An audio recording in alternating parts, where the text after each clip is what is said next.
Welcome to your YouTube channel. IISER 2024 का जितने भी स्टूडेंट्स एग्जामिनेशन दे चुके हैं तो उनके लिए मतलब जितने भी एस्पायरेंट हैं उनके लिए मस्ट इम्पॉर्टेंट वीडियो होने वाला है। पूरा वीडियो आप लोग ध्यान से ज़रूर देखिएगा।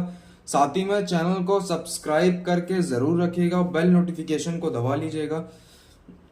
तो अब बात करता हूँ मतलब इस वीडियो में क्या डिस्कस करने वाला। इस वीडियो में मैं डिस्कस करने मतलब आपको काउंसलिंग में पार्टिसिपेट कैसे करना है। काफ़ी सारे बच्चों को डाउट आ रहा है तो इसमें बताने वाला हूँ मैं, ठीक है। और साथ ही साथ में फ्रीज और फ्लोट का भी डिफरेंस जो होता है,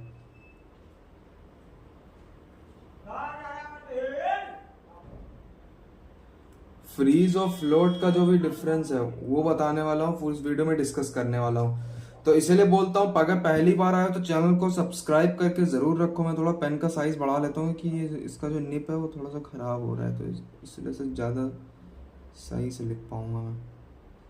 भले कम इन्फॉर्मेशन एक पेज पे दे पाऊँगा लेकिन थोड़ा सही रहेगा। तो पूरा वीडियो ध्यान से देखना। काउंसलिंग में आपको पार्टिसिपेट कैसे करना है पूरा बताने वाला हूँ मैं। देखो ये सही चल रहा है, ठीक है। तो पूरा डिस्कस करने वाला हूँ, तो चैनल को सब्सक्राइब करके रखो, टेलीग्राम ग्रुप को ज्वाइन करके रखो। आप ही लोग के लिए वीडियो बना रहा हूँ। कल लेट नाइट एक लाइव सेशन हुआ था, काफ़ी लोग आए थे, तो मतलब उसमें रैंक वगैरह का डिस्कस पूछ रहे थे सारे स्टूडेंट, तो काफ़ी लोग का रिप्लाई नहीं मिल पाया था। उसके लिए सॉरी, क्योंकि कमेंट्स बहुत जल्दी जल्दी आ रहे थे। अगर आप लोग कमेंट करते हो तो आज एक और लेट नाइट सेशन रख सकते हैं हम लोग, ठीक है। लेट नाइट आज एक और सेशन रख सकते हैं। तो अगर आप लोग कमेंट करते हो तो ठीक है। तो देखो पूरा ध्यान से। पहली बात तो पार्टिसिपेशन की बात करें तो पार्टिसिपेशन के लिए मस्ट इंपॉर्टेंट चीज है आपका रजिस्ट्रेशन।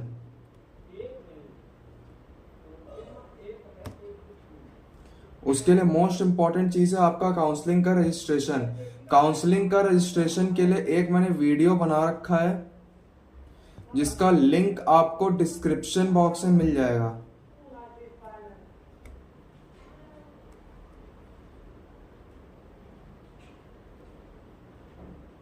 डिस्क्रिप्शन बॉक्स में इसका यूआरएल आपको मिल जाएगा, तो आप जाकर के वहां से चेकआउट कर सकते हो, ठीक है। और साथ ही साथ में उसको भी देख सकते हो, पूरा वीडियो है। साथ ही प्रेफरेंस ऑर्डर ही मैंने बता रखा है, प्रेफरेंस ऑर्डर ही बता रखा है मैंने,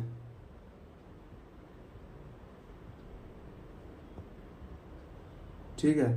प्रेफरेंस ऑर्डर ही बता रखा है। तो अब पार्टिसिपेट कैसे करना है भैया फाइनली, तो देखो 7 तारीख को आपका फर्स्ट राउंड का अलॉटमेंट है। मैं थोड़ा स्लो स्लो बता रहा हूँ ताकि आपको चीजें समझ में आए, तो प्लीज पूरा वीडियो देखना, ध्यान से देखना, ठीक है। मैंने फैन वगैरह बंद कर रखा है क्योंकि एक्चुअली मैं इंटर्नशिप के लिए आया हूँ, तो मैं अपना माइक वगैरह जो भी एसेंशियल्स है ज्यादा कैरी करके ला नहीं पाया हूँ। फिर भी जो थोड़ा बहुत जो माइक है मेरे पास उससे मैं कोशिश कर रहा हूँ करने की, इसलिए मैं थोड़ा फैन ऑन क्लोज करके बैठा हूँ। तो गर्मी मुझे लग रही है लेकिन पूरा ध्यान से देखोगे समझ में आएगा, ठीक है। तो फर्स्ट राउंड का अलॉटमेंट आपका 7 तारीख को रहने वाला होगा। ऑफिशियली आ चुका है ये, ठीक है।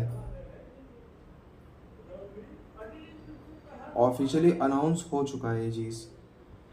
तो आपको करना क्या होता है, मतलब कुछ करना नहीं होता। फर्स्ट ऑफ ऑल आपको तो पहले बैंक डिटेल्स जो है रजिस्ट्रेशन में बैंक डिटेल्स भरनी है। बैंक डिटेल्स में काफी सारे बच्चों का भैया पेरेंट्स का दे दूं क्या, पेरेंट्स का दे दो, अपना भी दे सकते हो, अपना कोई भी बैंक दे सकते हो। लेकिन जब आप कॉलेज में जाओगे, जब आप कॉलेज जाओगे तो आपको एसबीआई का अकाउंट ओपन करवाना ही पड़ेगा, ठीक है। एसबीआई का अकाउंट ओपन ही करवाना पड़ेगा किसी भी आईसर में, ठीक है। फिर चाहे भोपाल हो, पुणे हो, कोलकाता हो, सब में एसबीआई का अकाउंट ओपन करवाना ही पड़ेगा।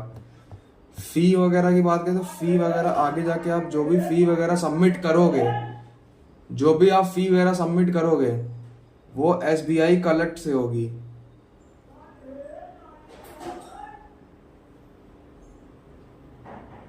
जो भी फी वगैरह करोगे एसबीआई कलेक्ट से करोगे, वहां से तो हो जाएगा। लेकिन अगर आपके पास एसबीआई का अकाउंट है तो नेट बैंकिंग में करने में इजी रहता है, वरना ऐसे टैक्सेस वगैरह बहुत लगते हैं एसबीआई कलेक्ट से फी पेमेंट करने पर, और एसबीआई अकाउंट मैंडेटरी भी है आईसर्स में एडमिशन वगैरह, आईसर्स में एडमिशन के बाद। ठीक है, इसीलिए मैं बोल रहा हूँ, अभी भी टाइम बहुत है यार, आज 27 तारीख है। एसबीआई में बैंक में जाओ, मुश्किल से 4 से 5 घंटे लगेंगे, या फिर 2 से 3 घंटे लगेंगे, रुकना पड़ेगा आपको, वहाँ बैंक प्रोसीजर होगा, फिर आपको पासबुक मिल जाएगा। मैं भी रिसेंटली में एक फ्रेंड का खुलवा के आया था, तो उसका यही हुआ था, पासबुक मिल जाएगा आपको, उससे आपको अकाउंट नंबर और आईएफएससी कोड मिल जाएगा, बस वही आपको भरना है वहाँ पे। अपना भरोगे ज्यादा फायदा रहेगा। मैं ये नहीं कह रहा हूँ कि पेरेंट्स का नंबर मत भरो, लेकिन मैं कहूँगा अपना भरोगे तो फायदा रहेगा। प्रेफरेंस ऑर्डर, इस पर तो मैं काफी वीडियो बना चुका हूँ, बहुत वीडियो बना चुका हूँ।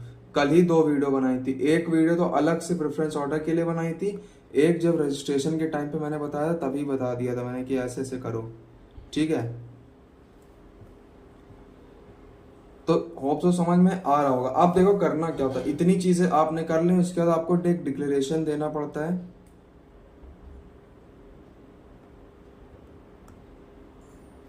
ठीक है, उसके बाद आप सबमिट करते हो। ठीक है, नेक्स्ट चीज, जिन लोगों ने डॉक्यूमेंट अपलोड नहीं किया है, 12th क्लास का मार्कशीट, 12th क्लास का मार्कशीट अपलोड करना है। अगर मार्कशीट नहीं थी तो वो अपलोड कर देना। अगर जिन बच्चों का कंपार्टमेंट आया था, तो जो वाला जो मार्कशीट है वो भी वही आपको अपलोड करना होगा। ठीक है, जो कंपार्टमेंट के बाद वाला मार्कशीट है। देन उसके बाद आपको कास्ट सर्टिफिकेट, ठीक है, एससी वाले लगाएंगे, एसटी वाले लगाएंगे, ओबीसी वाले जितने भी स्टूडेंट हैं, ओबीसी एनसीएल जो भी हो, आपको 1 अप्रैल 2024 के बाद का ही लगेगा आपका कास्ट सर्टिफिकेट, एक बात याद रखना।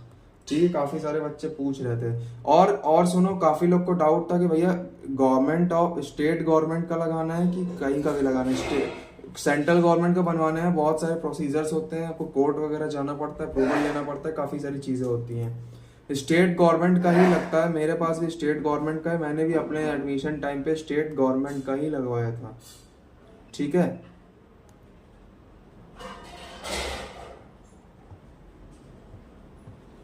तो इस चीज का याद रखो। इतनी चीजें करने के बाद, और काफी सारे बच्चे कल लाइव बोले भैया ये करना कैसे है, तो इसका एक वीडियो मैं बनाऊंगा।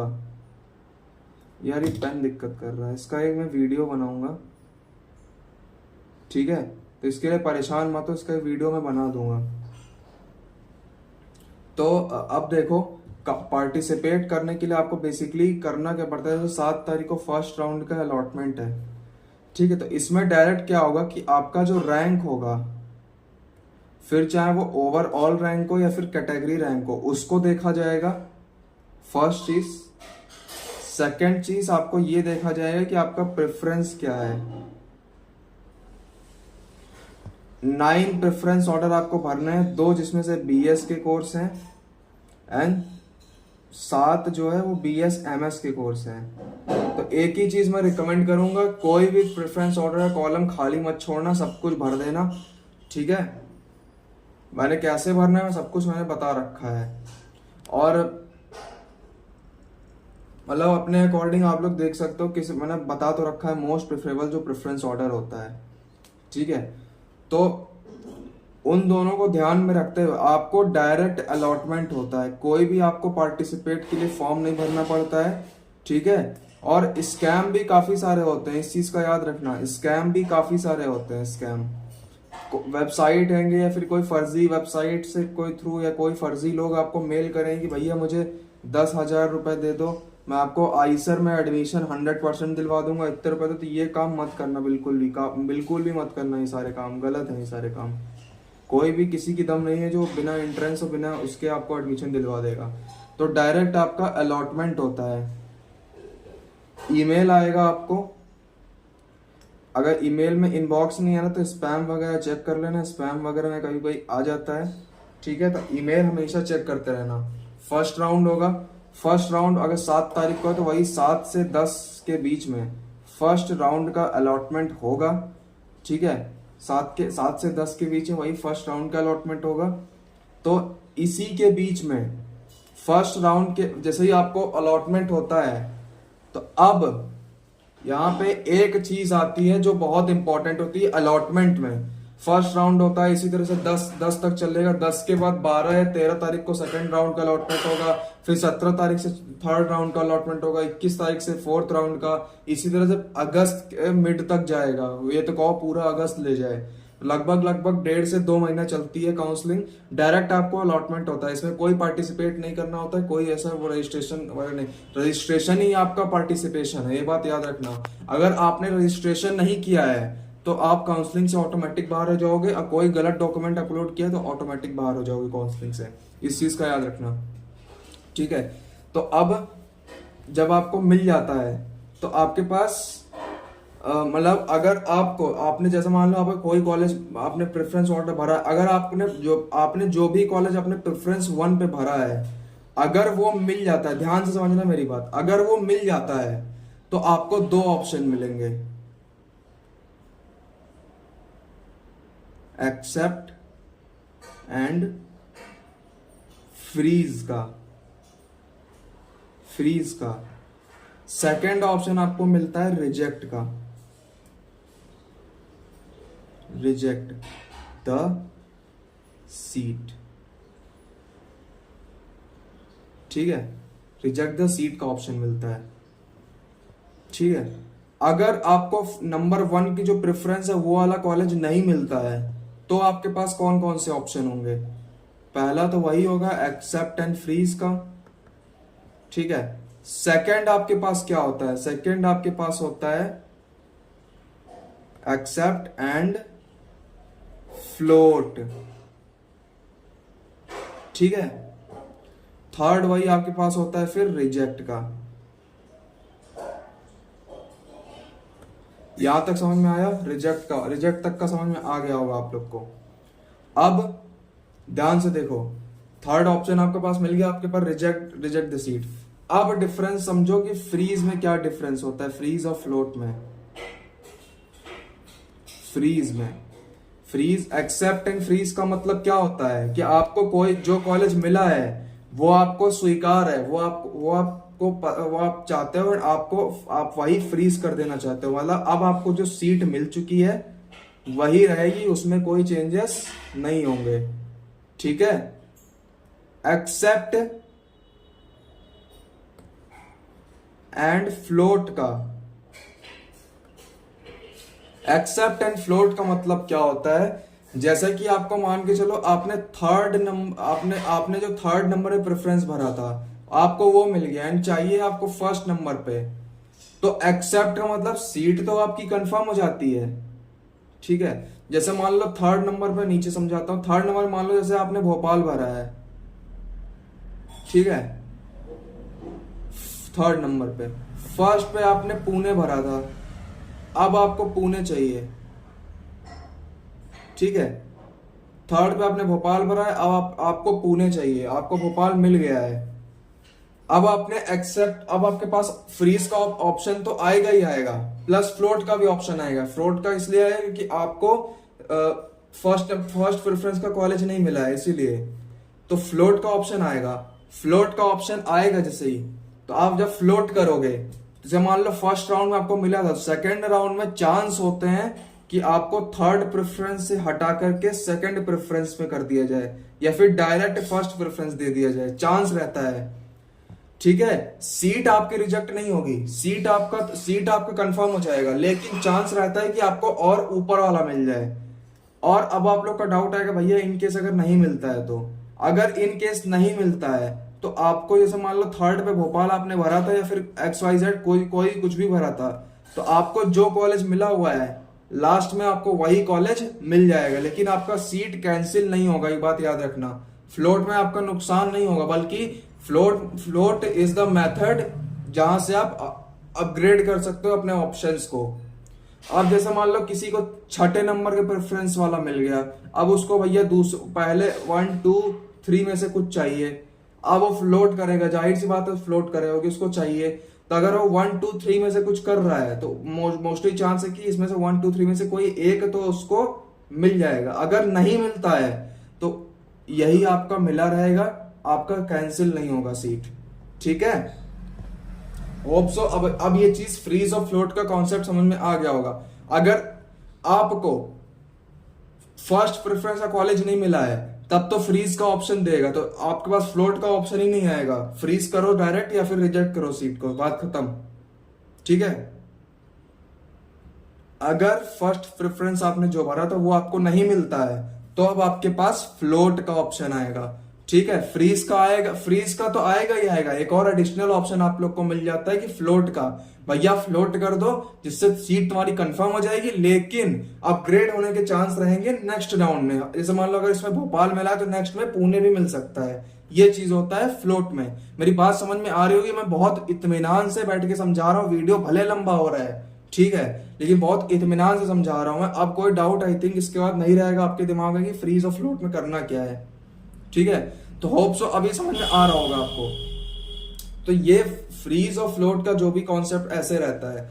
अब मान लो भैया थर्ड नंबर में तुमको भोपाल तो मिला था, ठीक है, थर्ड नंबर तुमको भोपाल तो मिला था, अब तुमने क्या किया है, फ्रीज कर दिया है, तो तब भी कोई दिक्कत नहीं होगी, तब तो आपको भोपाल तो मिल ही जाएगा, तब अपग्रेड होने का चांस नहीं रहेगा। फ्रीज का मतलब फ्रीज ही होता है। ठीक है, फ्लोट में मतलब अपग्रेड हो जाता है आपका। फ्लोट में आपका क्या होता है, अपग्रेड होने के चांस रहते हैं। ठीक है, होप सो अब बिल्कुल एकदम क्रिस्टल क्लियर हो गया होगा आपके दिमाग में। एक और बात, चाहे आप एक्सेप्ट एंड फ्रीज करो, चाहे आप एक्सेप्ट एंड फ्लोट करो, आपको SAF पे करना होता है।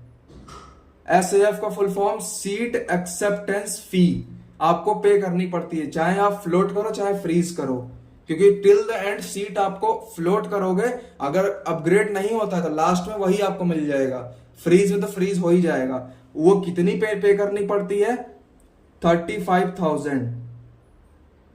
अब यहां पे मैं एक चीज बोलना चाहूंगा, ये आपको तभी करना है जब आपको कॉलेज अलॉट होगा, जब काउंसलिंग स्टार्ट होगी, उसके पहले आपको एक भी रुपया किसी को नहीं देना है। अगर मैं भी मांगूंगा कि मेरे को 1 रुपया दे देना तो मत देना, कुछ भी करके XYZ किसी भी पर्सन को आपको पैसे नहीं देने हैं। एक बात याद रखना, आपके पैसे ही वेस्ट होंगे।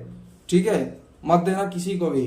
काउंसलिंग में जब आपको कॉलेज मिल जाएगा, ईमेल आएगा, जब आप अलॉटमेंट चेक करोगे, मैं बताऊंगा कैसे अलॉटमेंट चेक होता है, आप देखोगे आपका अलॉटमेंट अगर हो गया होगा तभी आपको सीट एक्सेप्टेंस फी पे करनी पड़ती है। और ये किसको पे करनी पड़ती है, जनरल वालों को, OBC वालों को, PWD वालों को एंड कश्मीरी माइग्रेंट्स के जो भी स्टूडेंट है उनको पे करनी पड़ती है।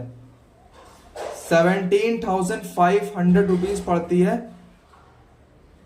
17,500 रुपीज पड़ती है SC एंड ST वालों को।